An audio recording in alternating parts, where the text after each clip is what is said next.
All righty, so all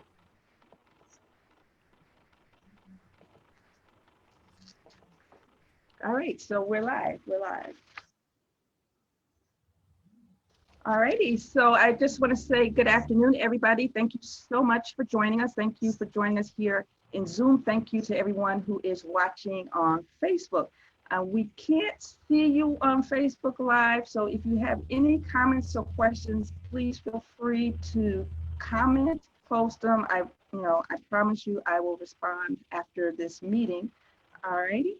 So again, I want to say thank you to everybody for coming on. My name is Valerie Leonard. I am the founder of Nonprofit Utopia, and I am joined here by Nancy Hess.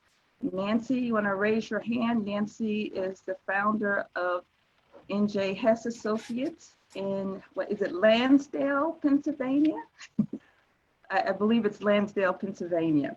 Alrighty, and we're both members of the What Works Network, and that's an online community for small business owners.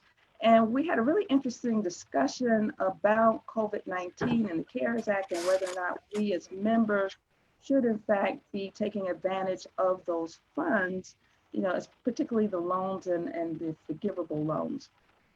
And anytime you have a room with multiple races, at some point, the elephant in the room is addressed. And, we had a very touchy conversation that devolved into issues around race and privilege. And we didn't really like the way that discussion was going. And Nancy reached out to me and she says, Valerie, well, what do you think?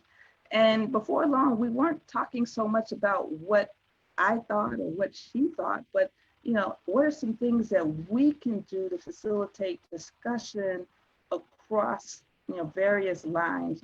For us today, we're looking at geography. We wanted to have an interstate conversation, looking at ways that we can help nonprofits as well as small businesses, particularly controlled and owned by minorities. How can we help navigate those situations?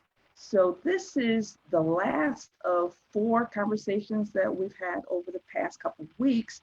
And today we're looking at the call to action, right? We know that the coronavirus is invisible, but yet it's it's a very potent enemy that provides clear and present danger. It threatens our quality of life and our lives itself.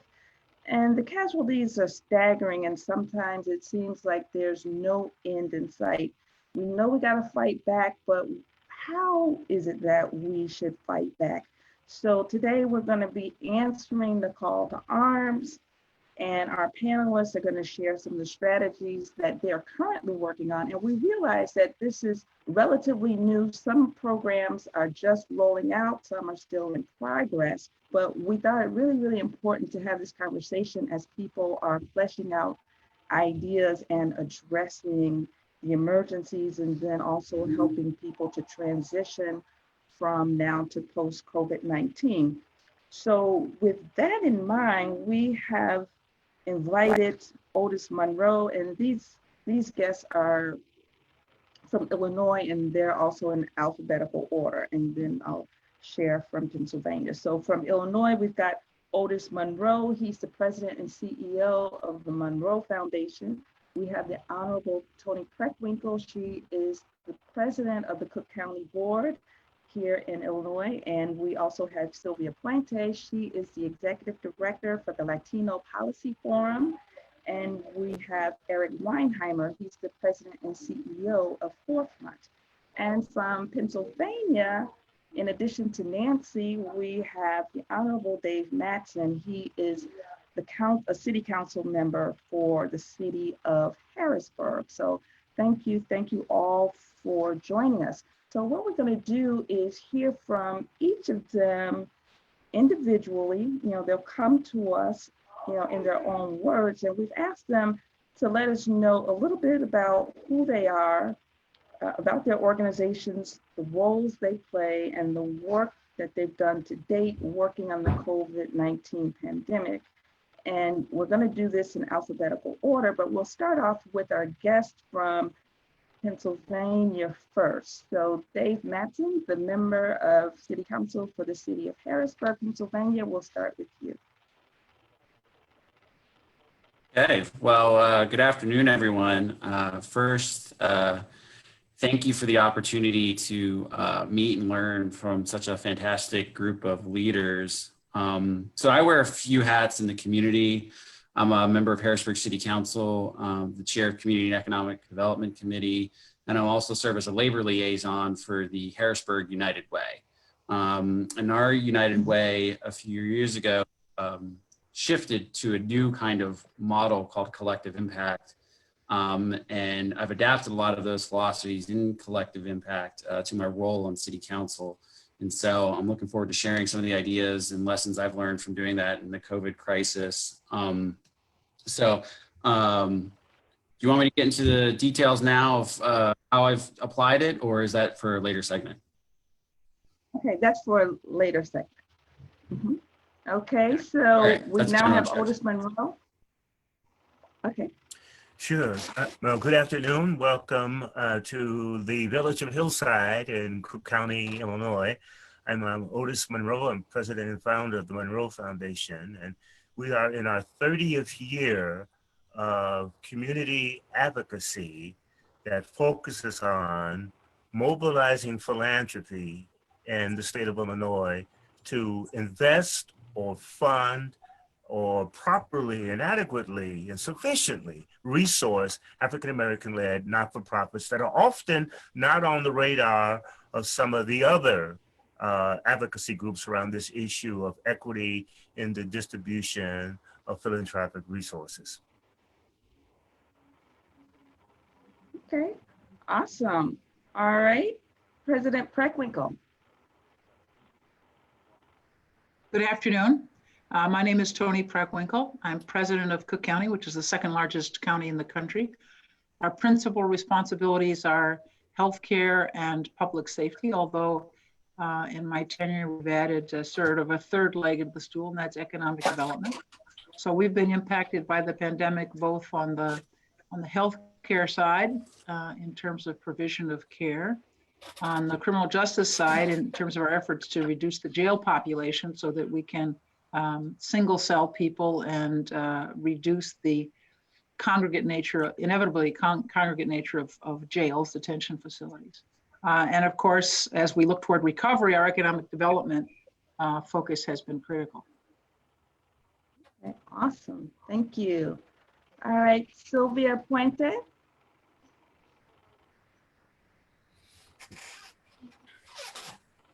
Okay. Hello, everybody. I'm Sylvia Puente. I'm the executive director of a small nonprofit in Chicago called the Latino Policy Forum. Our focus is to affect and impact statewide and city policy on issues of education, housing, immigration, and to do that in a way which promotes Latino equity and investment. But we also are in our 4th year of a leadership program that brings together African American and Latino community leaders to really build trust and strengthen relationships across communities in Chicago. And I do want to take, if I can, this moment to thank President Preckwinkle for her veto just the other day of an ordinance that would have required the county to provide the names of those infected with COVID to police authorities and to law enforcement. The majority of the board regrettably voted for it, and I really want to thank you for your leadership in vetoing that ordinance, because I think it would have led to further hindrance and disparities, and given communities of color's relationship with police would have been all the more challenging. So thank you. Thank you. And finally, Eric Weinheimer. He's the president and CEO of Forefront. Thank you, Valerie, and thank you for this opportunity to be with all of you and present.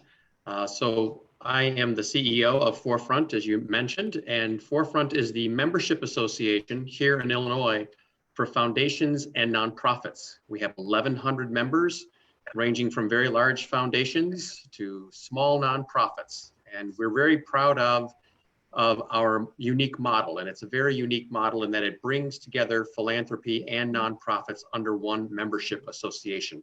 Around the country, in Pennsylvania, there are separate associations for each nonprofits and foundations. But here in Illinois, we thought it was important to bring these two really important stakeholders together so that they could learn together, but more importantly, so that they could act collectively on issues that are important to them, whether it be around education and healthcare. And we want them to bring them together to act on issues that are important to our sector, to lift up all of the mission-driven organizations so that they can maximize their impact in their communities. So again, a lot of collective action that is being formulated and facilitated, particularly over the past 12 weeks in light of what's happened with this pandemic. Awesome, awesome.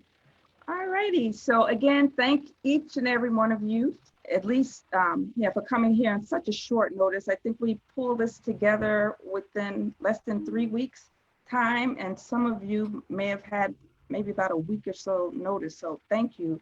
We really, really appreciate your coming out. So our first question is to Councilman Mattison. You know, when we spoke last week, we were talking on the second panel, and we talked about how we can provide technical assistance to build the capacity of small businesses and nonprofits to survive COVID-19.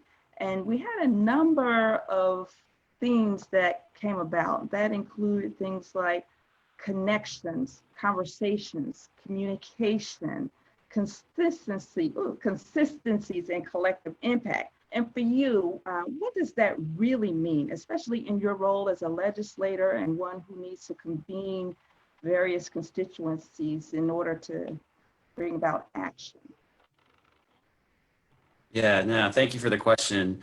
I think to answer this fully, I think we have to dive into what collective impact is as a philosophy and strategy. And so it really started with United Way's initially, and our local United Way was seeing a big drop in giving, and that was happening nationally. So they had to kind of refocus and reposition themselves. And so they saw that other United Ways were adopting this collective impact model. And what collective impact essentially is instead of doing the old community chest, where they would just fundraise all year and then disperse it through grants or competitive bidding process with all these nonprofits, they stopped and they said, okay, let's find out what's really going on in the community, did a needs assessment. So they sponsored a massive study in the community and found that there was some major gaps in service in the community and focused it around healthcare, getting access for folks that were either uninsured or what's called underinsured. So underinsured means that you might have health insurance, but you pay very high copays. And if you're a low to moderate income person, that could be a substantial part of your budget.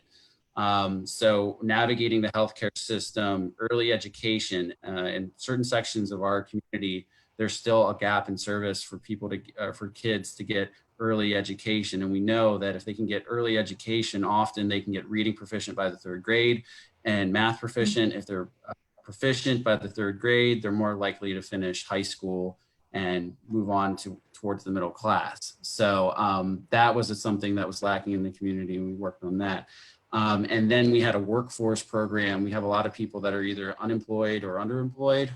So underemployed folks are working maybe even 2-3 jobs, but they're still not making their basic needs. And so how do we get them retrained and get them the jobs that they need and a career pathway so they get to the middle class? And so what we had to do was sit down with all the different entities that were working on these initiatives, the experts, the true leaders in our community, and have a dialogue with them and figure out who was doing what they were doing, and how we could all support one another and create a giant, essentially a ecosystem of service and figure out and determine what everybody's role is.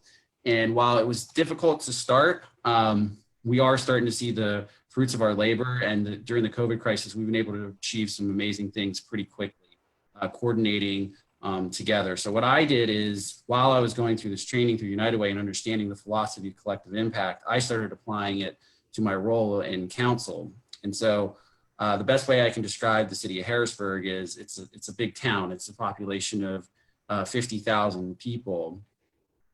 And the best way you can think of Harrisburg is, I like to say, it's about 12 mini micro urban villages. And so within these villages, there's different leaders, there's different issues, there's a lot of overlap in issues, but there can be some differences as well. And what I was finding when I was attending various community meetings is that some folks would have found a solution to, say, illegal dumping, and another community was sort of dealing with it and didn't know what the solution was. And so what I would say is, well, have you talked to such and such in this community, because they've kind of worked with the city and they've built a model that works? And they said, no, I didn't even know that person existed, which was kind of stunning to me in a population size of 50,000, that people just didn't kind of know each other like that, but they didn't. And so what I did is I would get them in a room, meeting with other community leaders, learning best practices and achieving outcomes and problem solving. And so that's been very effective for us as a community. And the best thing about it is the city of Harrisburg doesn't have the biggest budget in the world. So doing and adapting this strategy costs nothing. It's just a lot of hard work, but it is effective, and we're getting a lot of outcomes. Okay. All right. Awesome. Alrighty. So Sylvia, can you share some of the strategies that you've used? I mean, you've worked with a number of stakeholders across various disciplines. Can you share some of the strategies that you've been using, in response to Councilman Mattison's comments? Yeah, so the Latino Policy Forum, as I mentioned, is a pretty small nonprofit that really works to address policy impact. But what makes us unique is that all of our policy is really driven by community members and by the leaders of the Latino nonprofit sector. We call them acuerdos, which is another word, or our word for coalition. And we have coalitions already established in our key issue areas of early education, housing, immigration, our leadership academy. So I think obviously the most important, or one of the most essential ingredients to being able to have collective impact is trust. So as we confront this COVID crisis, we already had established relationships and had trust with a lot of trusted community partners. And they really drive our policy agenda, because our policy issues really come from what these nonprofit organizations are seeing and feeling on the ground. And Chicago, as we know, is a large city and a large metropolis. And Chicago, we know, just has an abundance of nonprofit organizations. So across the region, we have over 100 different, primarily Latino-led, primarily Latino-serving nonprofit organizations. And that's, of course, being bolstered with the organizations that have been part of our Leadership Academy, African-American organizations in our Leadership Academy.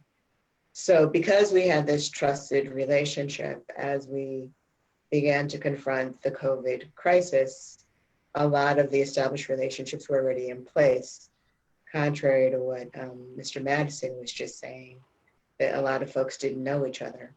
So we at least had sort of the basis of that, I think, to work off of. Now, the other thing that makes the Latino Policy Forum unique is that our community organizations are the direct providers.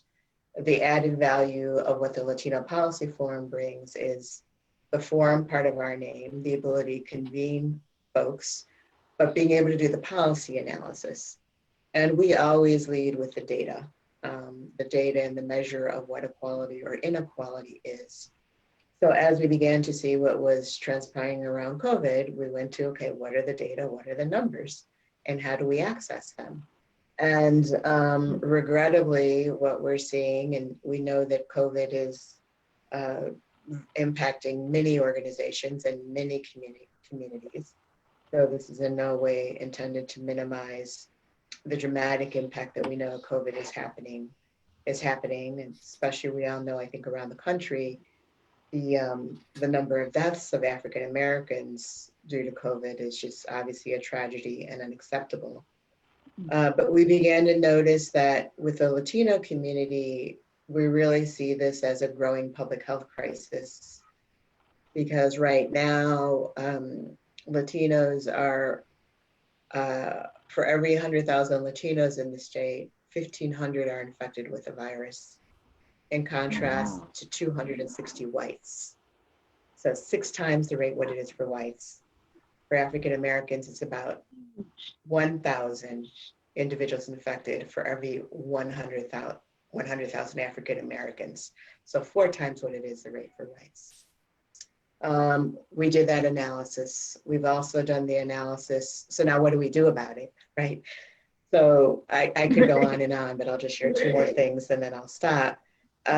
We're doing the analysis, both from a public health perspective, but also from an economic perspective. Because what we've discerned, and we're fortunate to partner with a national Latino survey firm who oversampled Illinois. We know that a quarter of Latinos are already out of work. Nearly half have reduced wages or lost hours. And we know that half of Latinos had fewer than $500 in the bank. And on top of that, 40% of Latino households are not getting any stimulus money because they lived in mixed status households. So this is both an economic tsunami and a public health crisis that are really intersecting. So we have a variety of strategies that I'll share a couple now and then can maybe share more later.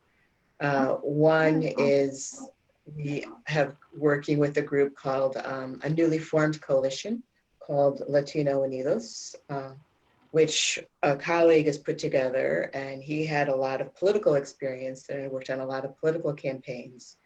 So in our state, he's done the almost unimaginable, and that he has brought together diverse Latino politicians. And although I think almost all of them are Democrat, they do not always play nice or work together. I know. To draw attention to this issue. This coalition also consists of public health experts and physicians who are on the front lines. And we are developing a fuller strategy of what needed to address the crisis.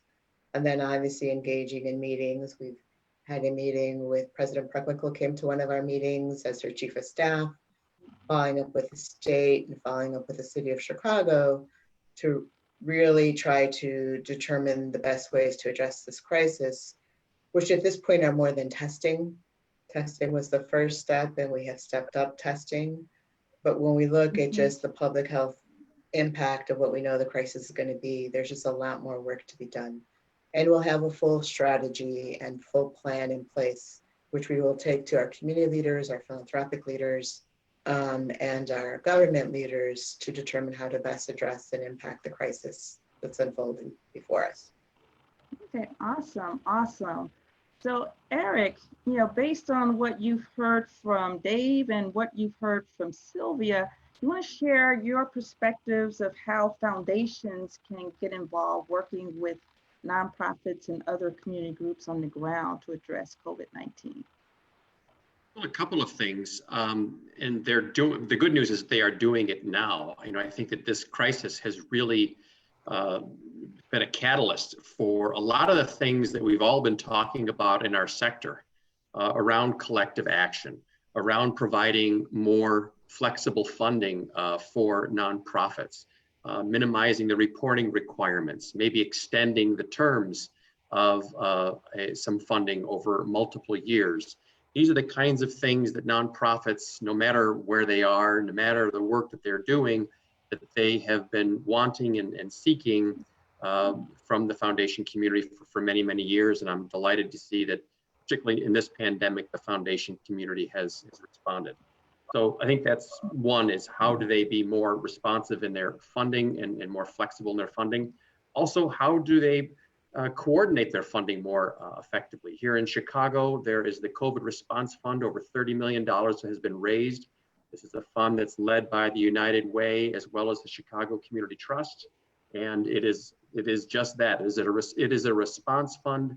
It is raising funds very quickly and getting those funds out the door, particularly to those communities that are hardest hit for basic needs, hardest hit by this pandemic. So And then, of course, here in the state, we've also raised another $30 million for the statewide COVID response fund. And that is looking at communities predominantly outside of Cook County that have been adversely affected by the COVID-19. So I think that we're seeing philanthropy at its best, quite frankly, over the past 8 weeks, and being able to be very responsive and really meet the needs of nonprofits that are on the ground. I would also suggest from a policy perspective, I think, people don't realize that private foundations need to be very careful about how they're doing their advocacy in the policy realm. If they're a 501c3 private foundation, they got to be very careful because of the tax laws. But what foundations can do and are doing is that they are granting dollars to those nonprofits that can do advocacy work, particularly for communities that have been so severely affected by the COVID-19, that they can invest in those nonprofits that are on the ground and are the voice for those people who are really struggling. And then secondly, build the capacity of those nonprofits to allow them to have more capacity to do not just direct service, but also advocacy work. And so that there are a number of initiatives here in Chicago where foundations are coming together to provide capacity building support for nonprofits that are led by people of color in communities of color.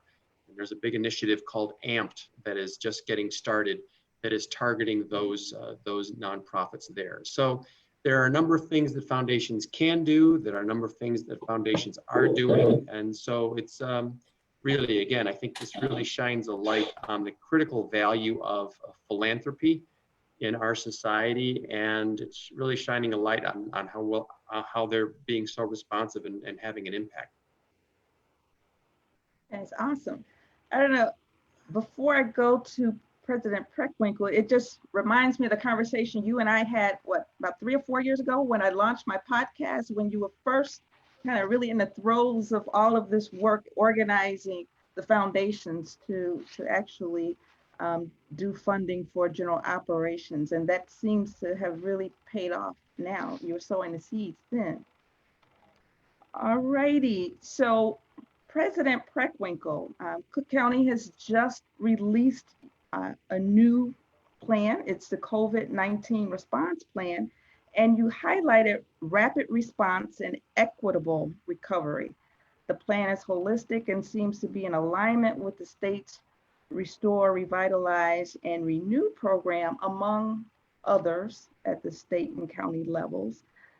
Can you tell us first a little bit about the plan, and then two, can you give us your opinion? Do you think it's easier to push equity now as part of your overall policy, or was it easier before COVID-19 hit?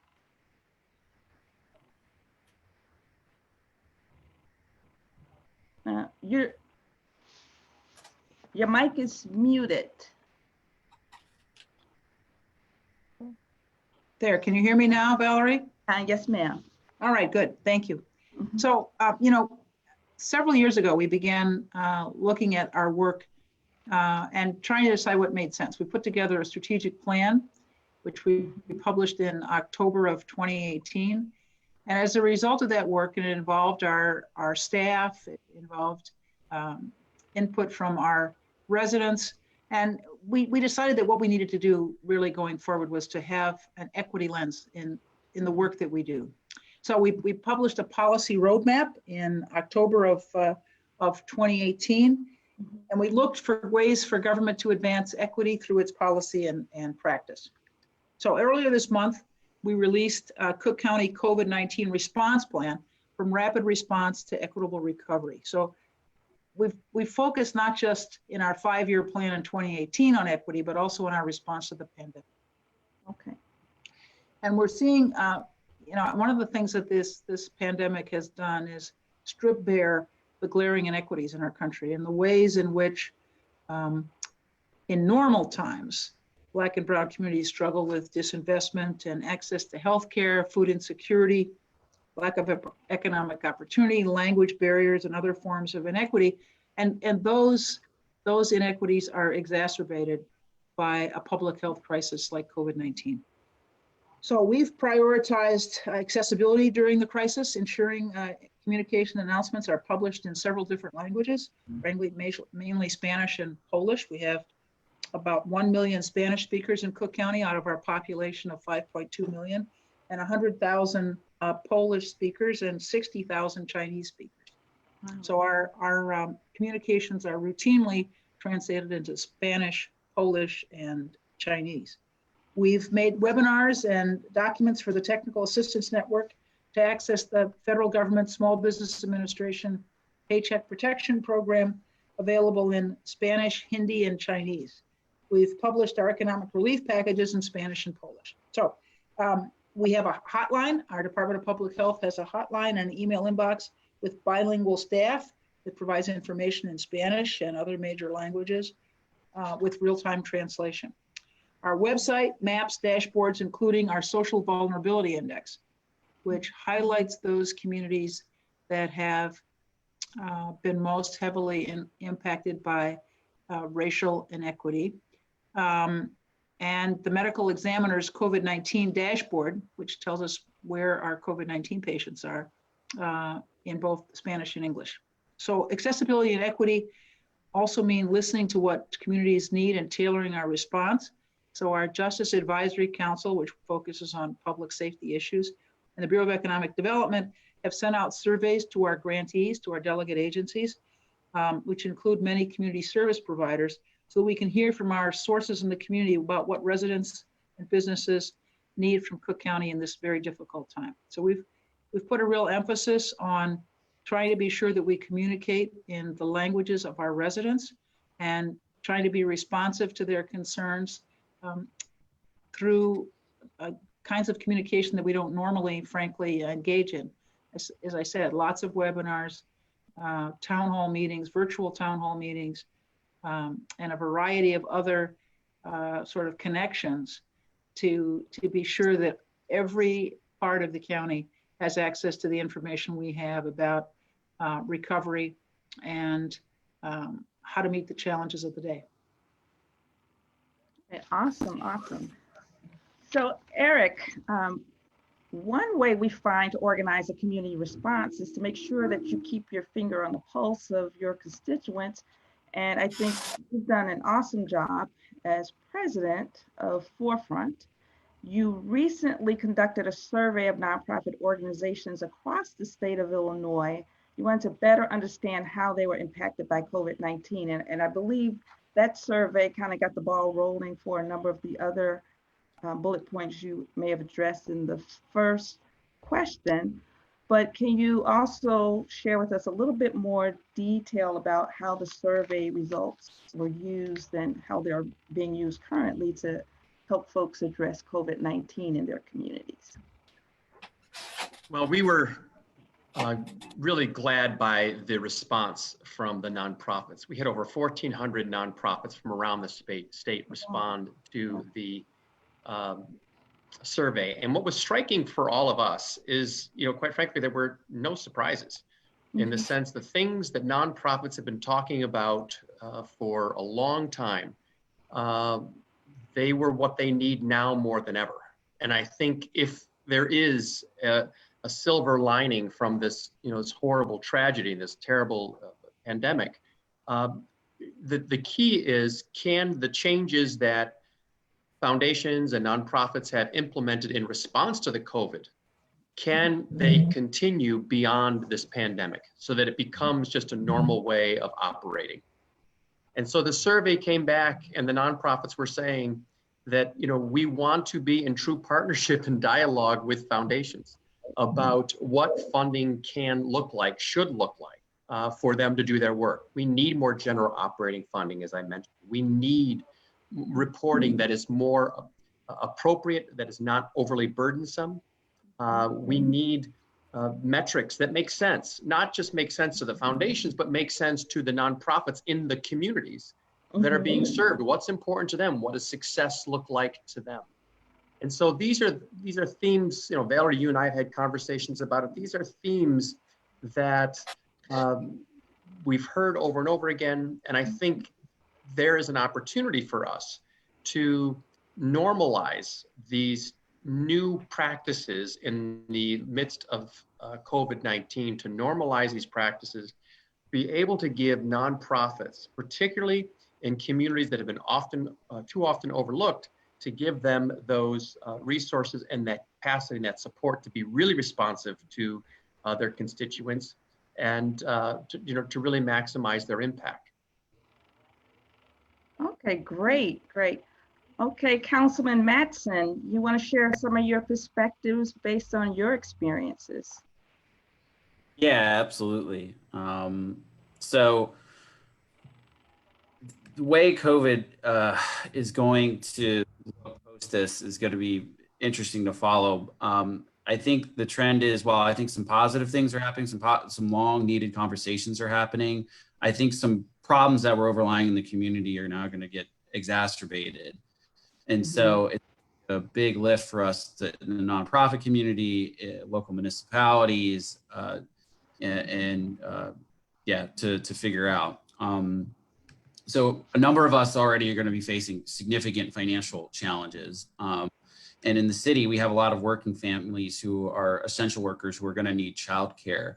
But many of our small neighborhood childcare facilities that were affordable will likely not reopen because they have, because of the liability concerns, but then also getting the PPE, and all the infrastructure that's required to be in compliance with the CDC guidelines. And the other variable in all this is grandparents, who typically would be able to step in as that childcare provider, or part of the high risk population, so they aren't going to be able to help.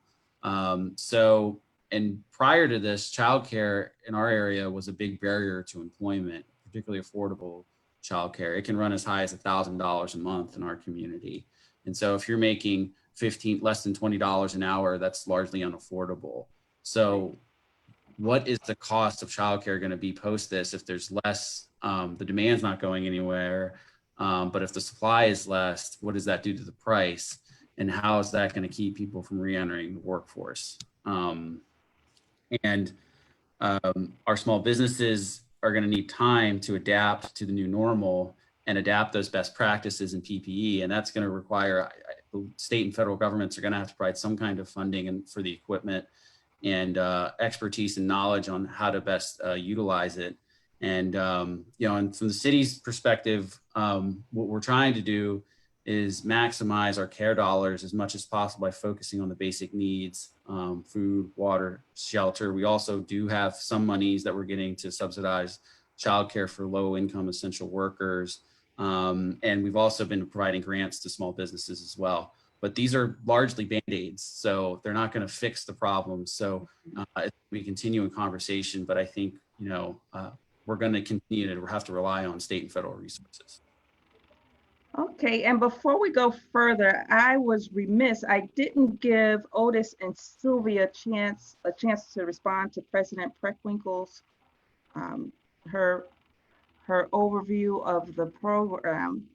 So what I'll do here, we're going to hear a response from President Preckwinkle on Eric's comment, and then we're going to double back.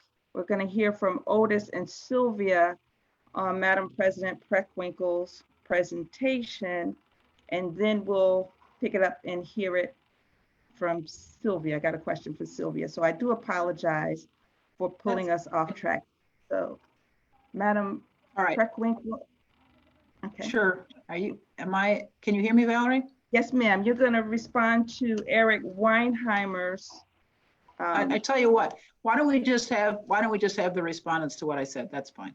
Okay, great. Thank you so much. All righty. So we'll hear from Otis and then Sylvia will pick it up with your question. All right. So Otis. Well, good afternoon again. Well, I began to read some of the roadmap that President Preckwinkle issued that you sent out to us all in the packages, Valerie. And it was well thought out and very detailed, particularly on addressing the formerly incarcerated, which is a big part of our advocacy of our initiative, which you've been a part of, Valerie, called Get Cleared Chicago, the campaign to break the generational cycle of recidivism. And I want to acknowledge the leadership of President Preckwinkle for having and her administration for having such a thought out and detailed plan, which I'm not surprised. I remember President Preckwinkle from her community organizing days before she became an elected official in the Grand Boulevard area back in the early 90s.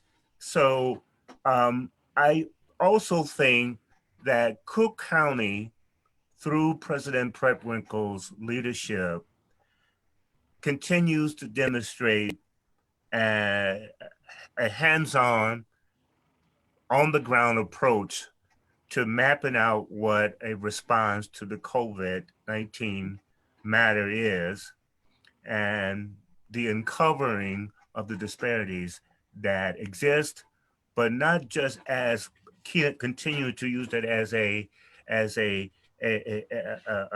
negative to continue to build upon, but as a flashpoint to organizing action. And we applaud that and we support that kind of reaction from our elected official, and in this case, President Preckwinkle and her administration. All righty, and Sylvia. I guess what I would say is probably the same thing I would say to all of our levels of government that are responding to the COVID crisis, the county, the city, and the state, and that I think all are doing amazing work under crisis. And it is a crisis moment. And so we have to remember that with elevated stress, elevated challenges. The plan, like a lot of other plans, I think are thoughtful, address a variety of issues. But the challenge, I think, and again, this is at every level of government, is in the process of implementation and in the process of outreach. Because all of our levels of government, I think, have done a commendable job of responding to the crisis. But certainly from what we see and hear, how does information get translated from these levels of government in terms of what the resources are that are available, the opportunities that are available, get translated to, I think, of Don Jose and Doña Maria on 26th Street, which is one of our major Mexican corridors in Chicago, right? And what's necessary to take these thoughtful plans to reach the person on the street so that they understand what they can do, where they can call. Will they get a response when they call? Will they not? The plan says they'll get a response when they call. And this is not a critique of the county because they don't know that. It's things I've heard from others. But someone told me they called one of the hotlines and they got transferred 3 times, and it wasn't the county, it was at another level of government, right? So that as much attention and effort as we put into developing plans, we also have to have a very thoughtful outreach campaign that really gets to the people most in need. And we've heard our governor say in the state of Illinois that there should be no barriers to testing and people should not be charged for testing. Yet people are going for testing of low economic means and they're still getting charged. So where is the disconnect? How do they figure that out? We have a thoughtful plan on, employers are supposed to be enforcing social distancing and PPP for all essential employees. But there are many individuals who are going to work and don't have protective gear and are being forced to work in close quarters. So again, at all of these levels of, we're putting a lot of the things that are very necessary in place, the extra intentional additional effort and resources to make sure that there is positive proactive implementation and outreach to communities in need is, I think, really, really essential. We really are seeing the devastation at the neighborhood levels of people who are impacted with the crisis and whole households being impacted, and a reluctance to go get tested or a reluctance to be admitted to the hospital because they have no idea how they're going to pay the hospital bill. And I know there's a policy from many of our social network hospitals and county about how those costs will be covered, but Don Maria and Don Jose on the street don't know that, right? So there is this disconnect. And I think that's something that as the crisis we know is not going to go away. As we've moved from developing plans to implementation, how do we really have additional investment and resources in the implementation and the outreach efforts? Amen. Excellent point. Excellent point. All right, so Sylvia, you And already if I could, if Mhm. oh, okay, go ahead. You're gonna ask me Yeah. another question. Go ahead. Yeah, because we're on you now anyway. So I guess you already talked about some of the issues that you guys are facing on the ground. And before we had this conversation today, you mentioned that you are working on a number of issues with respect to healthcare. Did you want to share with us some of the updates on your health? Sure. Well, before the healthcare, one of the, and I have to confess, I haven't paid a lot of attention to Pennsylvania's politics. But one of the advantages to living in a true blue state, and we know that every level of our major government, counties, city of Chicago and state is predominantly blue, that there really is, I think, an openness and a receptiveness of certainly wanting to do the right thing, and certainly in the plan that the county has developed. And our legislature, which did an unprecedented legislative session, which in 4 days last week, really, I think, stepped up its investment and the resources that are going to be going to try to address the COVID crisis for our particularly vulnerable communities. So they passed not as much as some of the advocates want, but still a sizable pot of resources for housing relief for those who are having trouble paying their mortgage or their rent. So there will be a sizable pot of resources for that. And the forum did develop an analysis of what we thought the need for that would be in the Latino community. And the initiative that it passed is for the entire state. So it will certainly be inclusive of all communities of color. There was a pot of resources that is particularly being dedicated to those that have not gotten economic stimulus relief. So a lot of that is, of course, mixed status households, but also households where there may be someone who was recently released from being incarcerated that might not otherwise be eligible for economic relief. So there'll be a pot of resources available for economic relief, which is really, really remarkable. And we're very pleased with our legislature in doing that. And then they also agreed to expand Medicaid coverage for those over 60. I remember if it's 60 or 65 for people who might not otherwise be eligible for Medicaid coverage.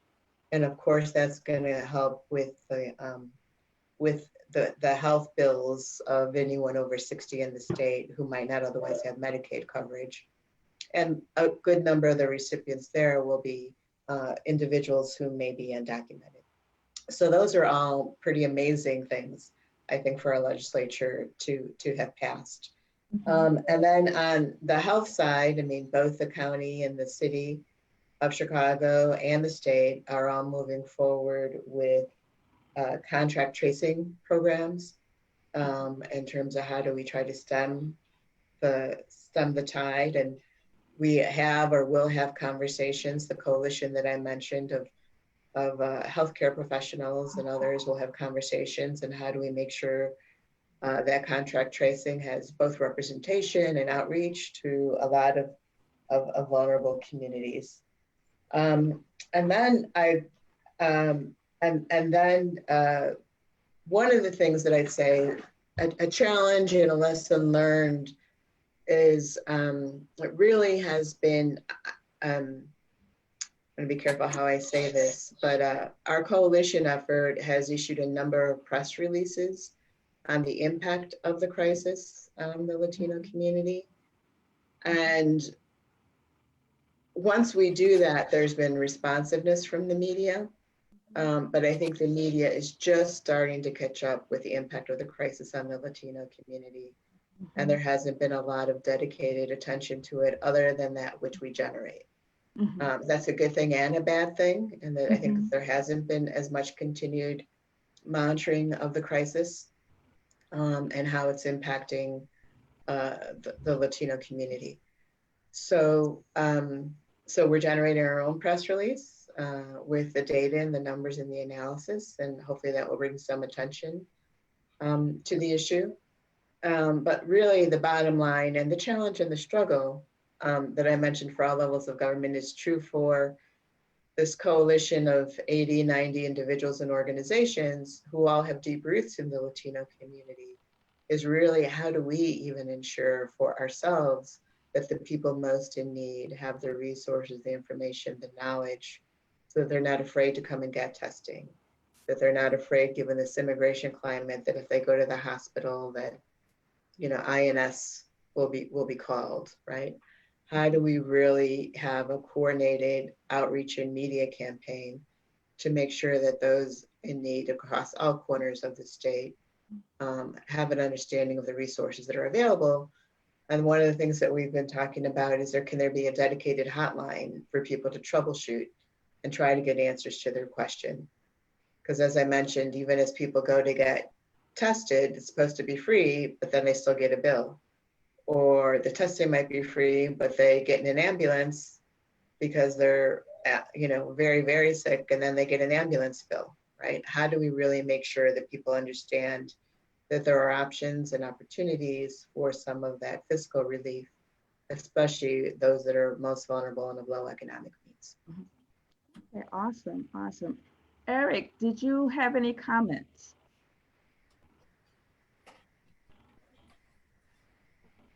Yes, I did. You know, I think one of the, you know, we talk about collective action, this critical role of partnership and collaboration among all these different stakeholders is going to be critical now more than ever. And we at Forefront, we put together, we created an initiative called the Mission Sustainability Initiative, in which we brought together about 16 funders. We brought together an advisory committee of nonprofits, and we built the infrastructure to make it easier for nonprofits to partner, to collaborate, in some cases to merge. And there's lots of questions, of course, about, given this pandemic and its impact on the nonprofit community, the need for partnerships and collaboration has never been more important. And so now, for the first time here in Chicago, we have an initiative, this Mission Sustainability Initiative, where nonprofits can make a simple phone call to Forefront, and it's on our website, myforefront.org. They can make a phone call to Forefront, and they can get access to technical assistance, education, a vetted list of consultants to help them through these partnerships and these collaborations, as well as funding for exploratory conversations as well as for implementation. Interestingly enough, in Pennsylvania, they have a similar initiative. It's out of Philadelphia. It's a little bit different, but they do have funding available for partnerships and collaboration. But as we think about the impact of COVID, as we look at the impact on policies and how do we move certain issues to the forefront, about how do we think about how this work gets done in communities, I think we have to really reimagine what organizational capacity looks like, but they need the assistance, the funding, and the support to reimagine that organizational capacity. And again, I'm delighted that here in Chicago, we have that capacity, we have the infrastructure through Forefront, and also Philadelphia has a very similar initiative as well. So I would encourage nonprofits to go to our website, myforefront.org, and look up the Mission Sustainability Initiative to learn more about how they might advance their missions through partnerships with other organizations. And Valerie, if I could, Eric, that's really good to hear. Have you thought about doing that or reaching out to particular sectors of the nonprofit community? So as an example, the Latino Policy Forum works a lot in the early education space. And Dave was speaking to that earlier, and some of our centers are going to be able to open up because our funding right now is contingent on 20 children in a classroom. And there's no way you can open up in this time and have social distancing and make sure you have all the protections in place. So there's a real question as to, you know, all of it is unfolding as we speak in terms of will some of the guidelines be amended and revised and allowed for more flexibility. But I think some of our nonprofit sectors, especially those, that are really dependent on government funding, how are they going to survive when they've moved to remote, remote services and may not be able to be in compliance with all of the government regulations of what it takes to get reimbursement? So just a question and a thought. So just wondering how you're thinking about that. Well, similar to the Latino Policy Forum, we create a forum for organizations to come together. So we have created these groups around homeless services providers and healthcare, education areas, that we create the space for them to come together, for them to talk about partnerships and collaboration. And then, of course, we are very intentional about making sure that they know the resources are available for them to move those conversations forward. We want to be very careful, as I know we all do, we want to be very careful not to overreach and dictate, hey, you guys should work with this. We need it to come from the organization, so we can create the space for those conversations to occur and then to provide the resources accordingly. Thanks. Okay, great. That's an excellent question. Thank you, Sylvia. All right, Otis, did you have any thoughts? I do. And this is more an opportunity I want to present to a fellow community organizer and advocate for our communities, and that's President Preckwinkle. Let's just cut right to the chase. We hear a lot of talk about how COVID-19 has disproportionately affected the African American community as well as the Latinx community. But here, while the disproportionate impact on the African American community, there's also disproportionality in access to testing as well, particularly here in Proviso Township and the village of Maywood in particular. What has frustrated our COVID-19 response efforts through our initiative we call the Hub, which we operate one in Inglewood. We're launching in Inglewood June 1st, and we're launching in the Austin community later on in June with funding from the Chicago Community Trust United Way of Metro Chicago partnership.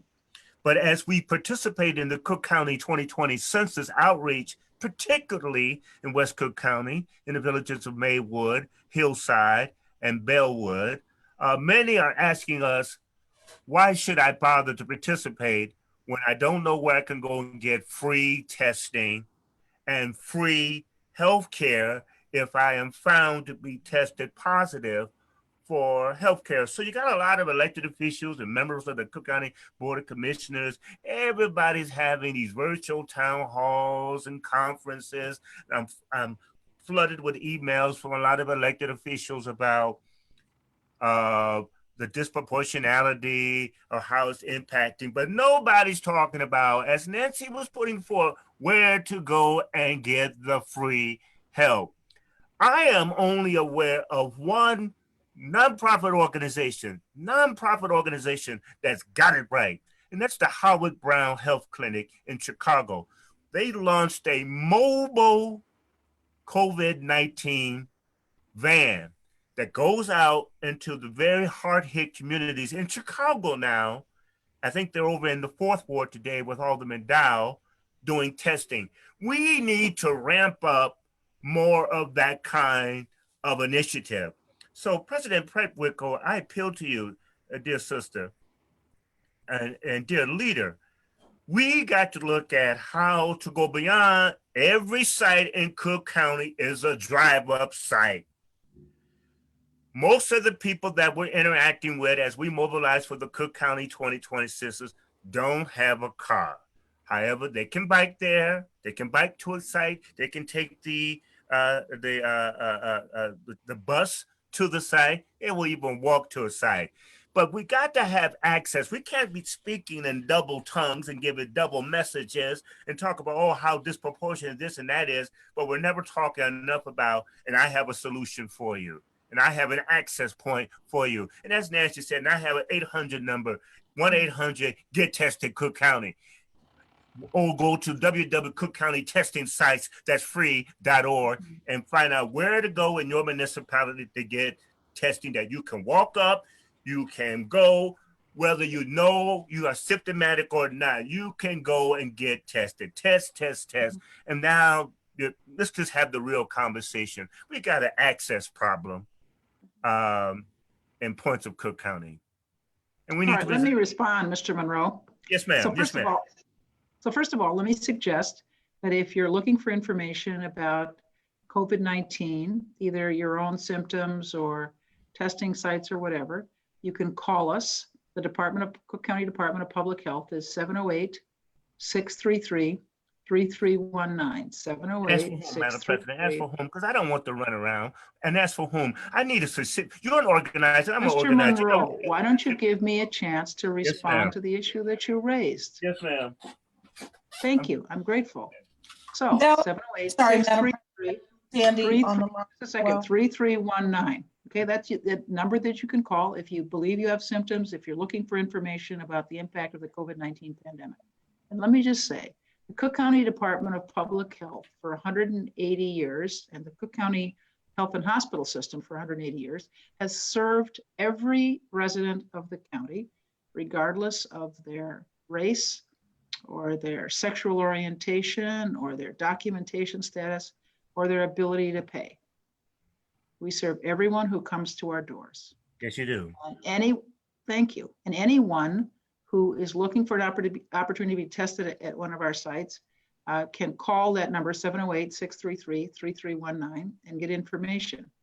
The testing program for the state is run by the state. Some of our not-for-profit organizations, some of our hospitals are doing testing on their own, but the government program is run by the state of Illinois. And I know that it has been raised with Governor Pritzker that we need more testing sites, more state-sponsored testing sites in the African American and Latinx community.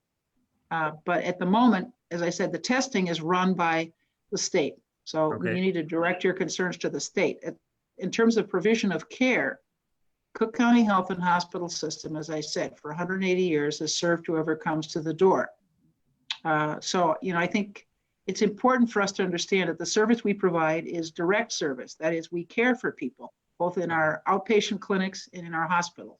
The state-sponsored testing is the state's responsibility. And we frankly do not have the capacity to do mass testing at the county level. That's the state's obligation and responsibility. That's excellent. I needed to know that, President Preckwinkle. So thank you. So we need to be having a conversation with our state representative, Chris Wells, who advocated very strongly for the reopening Westlake Hospital. But we need to have testing that allows for walk-in, drive-in, bike-in, skip, hop, jump, and get you. So thank you for that clarification, President Preckwinkle, because I did not know, and that's why I was happy to be on this call with you today, Madam President. You're welcome. Thank you. So, Valerie, do you want me to talk Yeah. to our COVID-19 response work? Okay, I do, but before we go there, I think you raised an interesting point for me to think about, and I guess for you to think about. You talked about how Howard Brown was, quote unquote, the model, and how they actually brought the services to the community. Absolutely, and I want to help. I'm going to help to get them funded so they can expand that service. Okay, well, what about the Monroe Foundation? Is that something you want to take on, in terms of developing a whole network, a transportation network of vans, where you can lead that charge and We help out? actually are working in that direction. We just recently received some private funding support. Let me back up. So the United Way Chicago Community Trust COVID-19 Response Fund, for the most part, allows us to have 30 days of funding to implement a response. So for 30 days, beginning in June, we're going to have these COVID-19 resource hubs, one operating in Inglewood, one operating in the Austin community. Our specific targeted group are two individuals recently released from Cook County Jail who are gone back to the family structure and to provide a point of access in those two communities. And we picked those two communities because those are two communities in Chicago out of 7 that have the highest recidivism rates. And again, our working theme of our initiative we call Get Cleared Illinois is to reduce the generational cycle of recidivism, because many households, particularly in the African American community, every single individual has had some contact with the criminal justice system. We need to minimize that. One way we believe to minimize that is to minimize or reduce the chance of an individual thinking he or she or they need to go on the grind, on the hustle to raise money to pay the rent, to get some food, or just to stay alive. So one, by providing redirecting of these resources from the corporate COVID response fund that allows us to provide some limited rent assistance, because that's what we hear is the most pressing issue that results in some cases to recidivism, is individuals who want to do the right thing, go into the household. Okay, you're home now. You got to do something. You got to bring some money in. You need to figure something out. I'm going to put you out on the street. Let's just keep the conversation real, beloved. And so if we can give them at least 30 days of rental assistance while we continue to navigate some of these employment opportunities that are friendly to the formerly incarcerated, that's a win. Secondly, to your question, Valerie, we are talking with some private donors about working with the faith community and federally qualified health providers to, on the initial scale, is just mobilize the faith community that have church vans where we can take them to a mobile site for testing as part of a structured transport effort, as well as with Loretto Hospital in the Austin community, which again, got it right. Walk-up testing, no appointment necessary. Whether you think you have the symptoms or not, come get tested. That's how this thing's supposed to work. It's not supposed to be so complicated. This is the way it's supposed to work. So right now, we're moving in that direction of, from an organizing and community mobilization perspective. Let's mobilize the church community with vans. Let's fuel those vans with some of this COVID-19 response money and get individuals to where they need to go to get the testing. Okay. And if I could just respond to something Mr. Monroe said, that, I mean, he was really, I think, elaborating and complimenting some of what I said, and how do we make sure the person on the street really knows how to get this information, right? Because despite all the best efforts of, I think, that people are putting forth, it's not always reaching the communities that we need. In fact, Nancy, you raised that point. Last night, I was watching WTTW, and they broadcast, and Friends, Madam President, and Eric and others, they were broadcasting from Chicago Long, which I understand ranks third in COVID-19 positive data. And they focused on one particular hospital, Holy Cross Hospital in Chicago Long, right there by Marquette Park. Can you start wrapping it up? We only yes. Okay, real quick. Going into our Q&A. To Nancy's point about disconnectivity and messaging, that part of Chicago Long, where Holy Cross Hospital is, a predominantly Latino community or Spanish-speaking community, but the face of the hospital did not represent the ethnicity of the community. So at the same time, the hospital is speaking about, we're not getting people from this community coming for the testing. Well, why do you think that may be? Because your messaging and your language does not reflect the target group that you want from that very community where you're situated is. I'm being generous in how I'm characterizing this.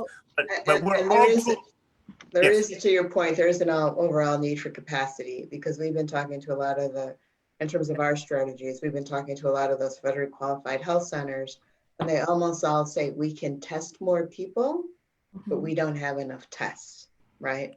And so that's just the larger issue. That's not just we should be joining together. We should all be joining together. That's what we need to be doing. That's a national issue, though, in terms of. We need to work together, because a lot of the elected officials, for the most part, I'm bringing it on home now, Valerie, are giving lip service. Okay.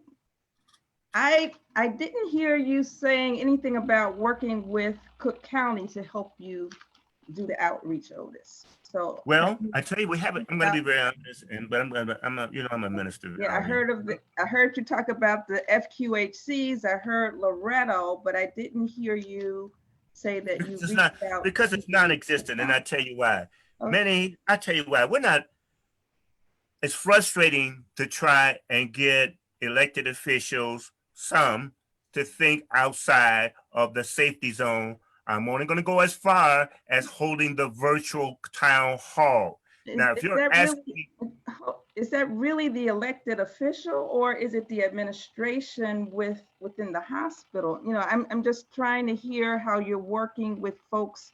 We go directly to the hospital because we got very little cooperation from some of the elected officials. We started talking with members of the Cook County Board just when the whole concept of testing was ramping up. Before we even focus on the hospital, how do we get private corporations? Walgreens did a big rollout with testing. Well, help us connect to those who have capacity already in place. Well, I'll get back to you. Oh, I know this person. Oh, this is my frat brother. None of that means anything to me if you're not putting the pieces together. Okay, I hear you clearly. We go directly to the hospital who understand what we're trying to do. 15 minutes. I think we should probably at this point hear from David Mattison and then open it up for Q&A for anybody else who might be on this call. Yeah, thank you. It was a spirited conversation. I guess the big takeaway I take away here, because local elected officials were mentioned a little bit here, is that particularly us at the local level has to be proactive about engagement and really make sure that we're on the ground interacting and experiencing a lot of what our constituents are going through. So in the city, we recently mobilized a food giveaway in coordination with our police department and our school district. And I went and attended to observe to make sure that the volunteers were being safe, social distancing practices were there, folks had PPE. But one thing we were noticing, we were running out of food in less than an hour. And so a lot of families were coming up to get food and were having to get denied. But something that we were finding out is that there's a small minority, but still it has a big impact. We're going to multiple school sites and collecting food from all the different sites. And so we found, I was able to find that out from being there and seeing it myself. So I was able to talk to the food bank, and then we established some best practices to make sure that folks weren't taking from multiple sites. And we were able to maximize our impact of food donations because we were able to address that concern. But that was because I was there and I saw it, and it's one thing for us to be making decisions behind laptops and in our offices, but it is critical that we are there on the ground and we're observing as best we can. I understand, something like Cook County is a bigger operation than the city of Harrisburg of 50,000 people, but where we can do that in these communities, I think it's a good practice to do, is to be on the ground and doing that engagement. Okay, awesome. All right, and President Preckwinkle, the last word with you before we open it up. Well, let me just say, it's in this time, it's very difficult to have face-to-face meetings with people. And so as elected officials, we've chosen to communicate with our constituents with vehicles like virtual town halls, webinars, conference calls, because it's the only way in which we can reach people safely. And frankly, we need to do as much of that outreach as possible. And we at the county have been trying. So while I understand the frustration that has been expressed by Mr. Monroe around things like virtual town halls, I would point out that we can't safely meet with people face to face. And so, that's not what I'm referring to. All right, thank you, Mr. Monroe. We can't safely meet with people face to face, and so we've used these other platforms to try to both share information and hear what the concerns of our constituents are. Okay, awesome. Awesome. At this point, I'm going to open up for Q&A. Is there anyone in our listening audience, who would like to have a question or comment? Okay, Patrick Kuhn, I thought you were getting ready to say something. Yeah, it's Patrick Kuhn. Just I wanted to confirm anecdotally at least what Sylvia was saying about the incidence of COVID in the Latino community. My wife's a doctor in the Belmont Covin area, and she's seen incredible incidents in Latinos, especially for the 60-year-old men. Again, it's anecdotal, but Sylvia confirmed that Sylvia was saying. It's really hard to hear you. I'm not sure if you could move closer to the microphone. Is that better? Much better. Much better. Sorry. So quickly, I just wanted to confirm, Sylvia, what you were saying about the incidence of COVID in the Latino community. My wife's a doctor in the Belmont Covin area and works at St. Mary's and Elizabeth, and that's all they're seeing. I mean, the incidence, especially among Latino men ages 40 to 60, is extremely high. And I agree, it's not getting publicized as well as it should. And just one question, just for the group in general, and maybe Eric and others that have seen more general response. I was wondering how the challenges of the social distancing and not being able to meet physically with your colleagues and with the community has hampered, your response to COVID. It has not. It has not. We've already engaged in contact with individuals while practicing social distancing, while distributing masks and other resources to individuals. So this concept or this canard that because of COVID-19 we can't have any kind of contact is folly. I do not support that. The state, the county, everybody has issued specific guidelines as it has been done. Follow the guidelines and make it happen. You can't reach the people just simply by being on the phone or on a Zoom call. You got to find a way, practicing social distancing and safety, to interact with the people. So I don't know about anybody else, but for our initiative, Get Clear Illinois, we have been able to engage individuals through the census program to distribution of COVID-19 spread preventive supplies and materials. It can be done if there's a will to do it. But hiding behind a computer ain't the way. Okay, Sylvia or Dave, did you have any comments? I would just like to add that I think it's it has been interesting to see how communication has occurred and collaboration, and in some cases collective action has occurred through technology. We're a statewide organization, and we've really grappled over the years with how do we expand our reach and how do we connect with Carbondale and how do we connect with Western Illinois and our programming, in our convening. And it's fascinating to see that with this pandemic, everyone has come together with Microsoft Teams or Zoom, and they've really adopted it. And that's one of the things, we've been struggling with a tech platform to expand our reach and connect people. But you do a tech platform, are they going to use it? Are they going to adopt it? And I think what we've seen with this pandemic is people have been forced to adopt this technology. So I think this is going to be, I don't want to say the new normal. Certainly, hopefully, we're going to be able to be in person and be more connected. But I do think that this is a new era where people are going to become more connected through technology. And quite frankly, we've seen a lot of effective work being done through these Zoom calls in this collaboration. I'll just address what Patrick said and offer a little bit of a commercial.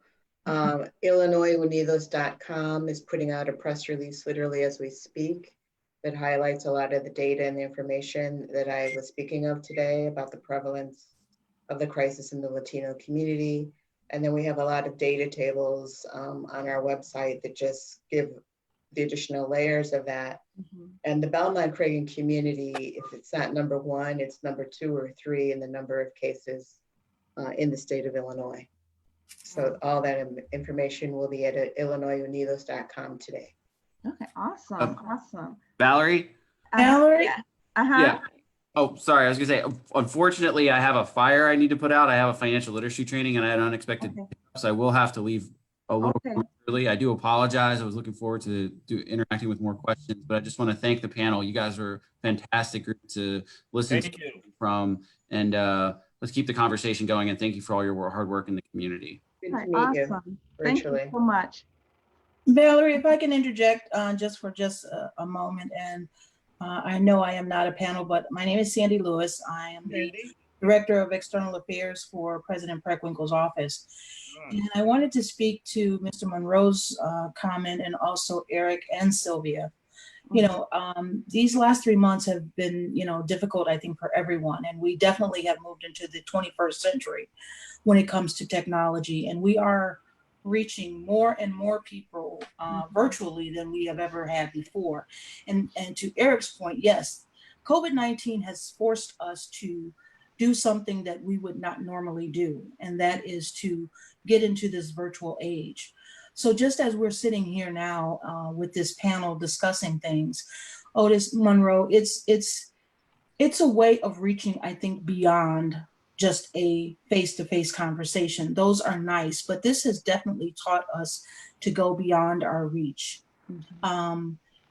With the town halls, the virtual town halls, we've done 2 so far, as you've heard the president say. Our last one, which was last night in the town of Cicero, was very productive. It allowed those residents from that community or that township to focus in on some of the very issues that Sylvia's group has raised.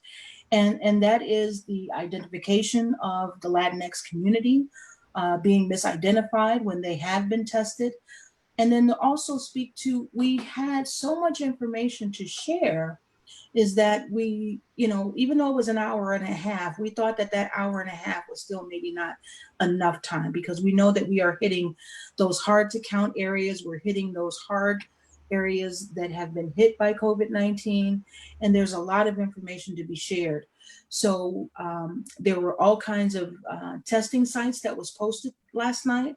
And Otis, I would encourage you to go on idph.illinois.gov. I put that in the chat feature. Those are the testing sites in which the president had spoke about. Many of them are free.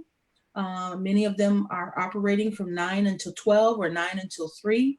So I would only encourage you to seek out that information that is out there.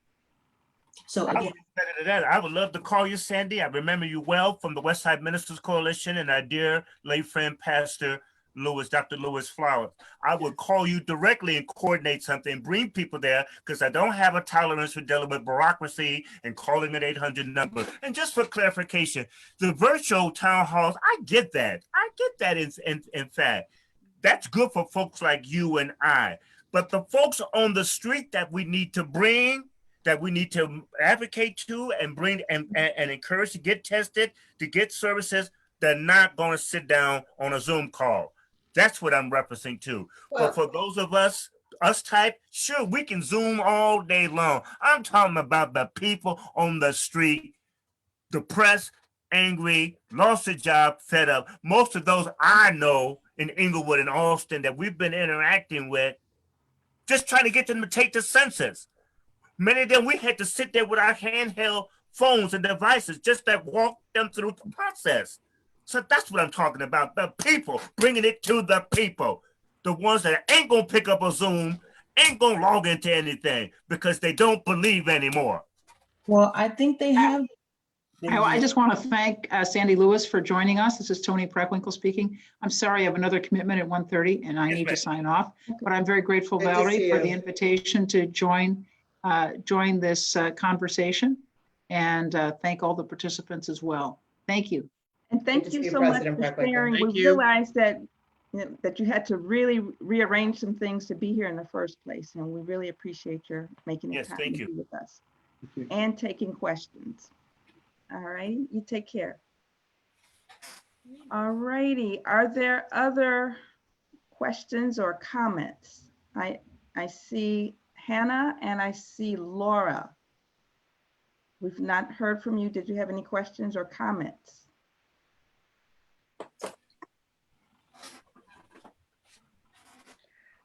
I'll just share just a couple of data points on some of the things that Mr. Monroe was indicating.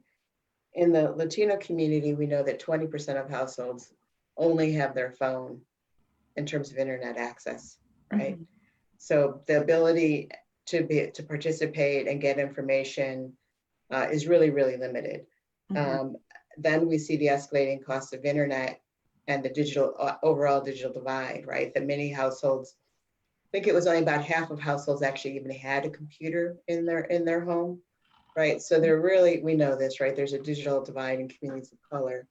And I think as we move to this 21st century technology, in the crisis that we're in, we do have to think creatively and innovatively about how we do outreach. And that was part of my comments earlier as well. Mhm. And Okay. I'm full of data points, right? Yeah. We actually did analysis on how many people have been tested in Illinois. And about, I think it's 3.3% of all Latinos and 3.8% of all African Americans have been tested in the state. It's about 6.8% of everybody has been tested. And a lot of, we don't know who's being tested because there's too many testing centers are not completing the racial ethnic data on who's being tested. So it's not where it needs to be, to your point, when only 3 or 4% of the population is being tested, given the crisis that we're in. But I think that's, just a larger function of just some of the testing challenges we've had in the nation as a whole. Okay, so it's 1:29. We really have all of 1 minute, but before we go, if we could just go around to all of our panelists, and as we close, can you share parting thoughts and give us, actionable solutions that folks can try at home? And we will start, well, Sylvia, let's start with you since you are speaking. Well, I guess I just want to reiterate, it takes a village, right? And if this crisis hasn't taught us anything, it has taught us how the world is globally connected. When you see this virus starting from one small little province in China to being a worldwide epidemic. So to points that have been raised by numerous speakers, we're all in this together. We've all got to collaborate. We have to form alliances and collaborations that we perhaps haven't had before. And I think, that's the only way that we're going to get through this, by recognizing all of our communities, especially our communities of color, are important to the state, are important to the state's economy, are important to just the economic vitality of our city, our state, and our region. So the Latino Policy Forum is very happy to work with and collaborate with others, because it really is going to take all of us to get through this. Mm-hmm. All right, Otis, very briefly, please. Nancy is correct, and it does take a village. You keep calling Sylvia Nancy. Nancy, what, Sylvia, forgive me. I'm old now. That's my story. I apologize, Sylvia. Bless you. No worries. Sylvia, I want to work with you because you're data driven, and we need the data to drive this advocacy. We need to, first of all, eliminate these barriers that some exist, that there's a difference between the Black advocacy and the Latino advocacy. It's just one advocacy, and that's human beings. So so call me, sister, anytime, 315-9720. And then for Brother Eric, we need to be working together too, because there's many community-based organizations in Black and Brown Chicago who are nonprofit, are doing on the ground work that are not connected to Forefront or any of your predecessor organizations. I've been doing this for over 45 years. I'm by no means a neophyte. So we need to be working together. There are folks that need your resources, Eric, in the base community in terms of capacity building, so that they can be legitimate in their access, particularly in the other groups we need to work together. Valerie, I give you the charge, dear sister, of convening us all again in a virtual call, just so that we could talk about how to network. Amen. If you promise no name calling. I didn't call any names. I'm a preacher. Yeah. We'll talk afterwards. Oh my God. We'll talk. We have a lot to talk about, Otis. Oh my God. Okay. So if I can just say, we're quickly, Otis, and I completely agree with you. And as I mentioned earlier, there is an initiative of about 20 foundations that have pooled their resources called AMPT. Are you familiar with AMPT? AMPT? I am not, no. Okay, so that's the whole point, is this idea of engaging with community organizations that often haven't had opportunities to access the education, the training that we offer, and it's directed to organizations serving the South and the West sides of Chicago. So It just launched. They're hiring an executive director, but it's AMPT.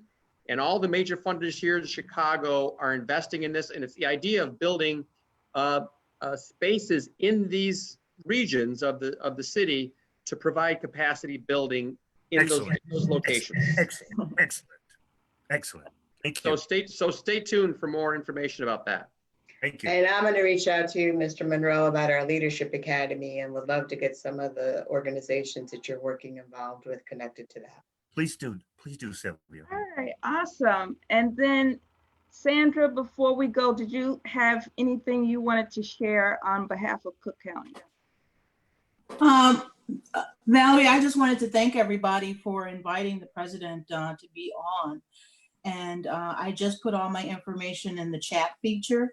Okay. So I know a question was raised as to when the next town hall will be.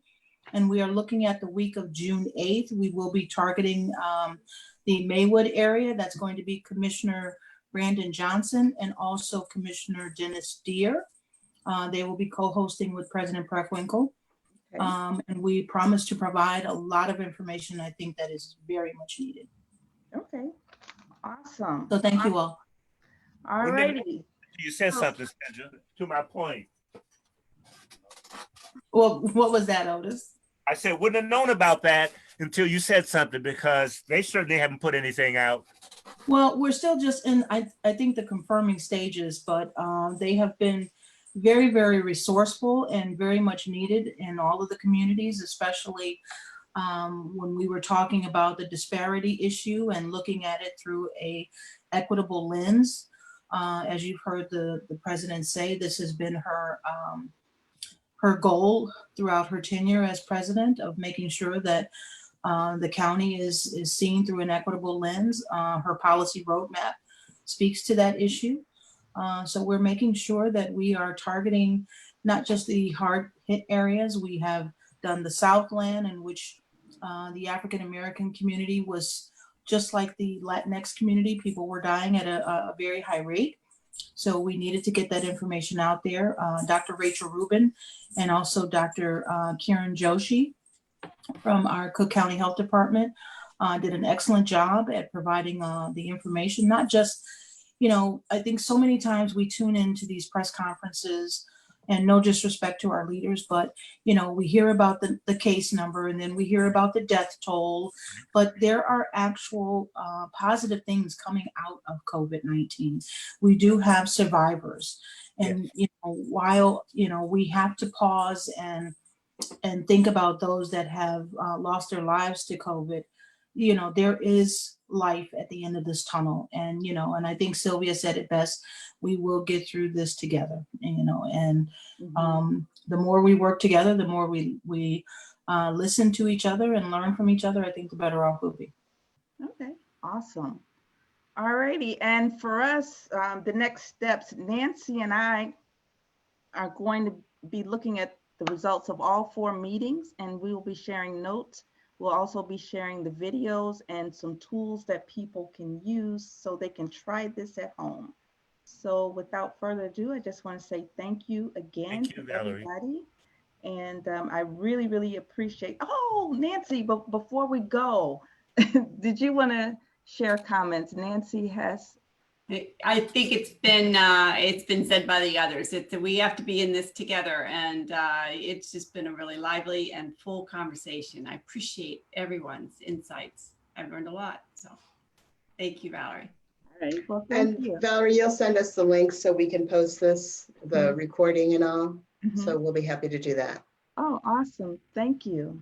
All right. Thank you all. Pleasure to be with you all. Okay. And thanks for the overtime. Peace. Thank you very much. Thanks, everyone. All righty. Bye-bye. Bye-bye.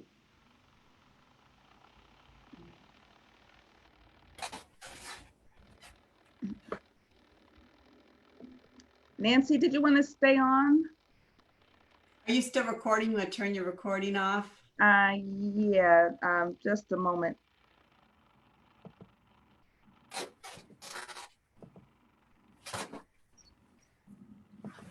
Okay, getting ready to cut it off. All righty. Stop. Okay. There you go. So the recording, is the recording, we're still Looks like recording. it's still recording on Facebook. Oh,